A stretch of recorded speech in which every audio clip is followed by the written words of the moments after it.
To restrict mature or violent games on your child's Nintendo Switch, use Nintendo's parental controls. This feature allows you to block games above a specified age rating, ensuring your child only accesses appropriate content. Here's a straightforward guide to setting up.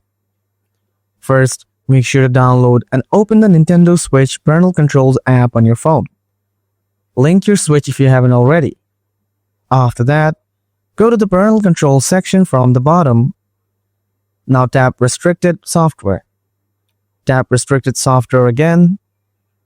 Now select Software rated for ages 17 plus or 18 plus. These are basically the mature or violent games on your Switch. If you want to be more safe, set this to Software rated for ages 13 plus. This is the safest option, but your kid might get angry at you for this since this blocks many good games, as most RPG games come with the 13 plus tag. I'll just select 17 plus. Now choose your content rating system depending on your region. After that, go back and hit save. Now your phone will sync with your Nintendo Switch and the adult games will be blocked. That's how you effectively keep adult games off your kid's Nintendo Switch. If this video helped you, please like and subscribe for more practical Nintendo tips you can rely on.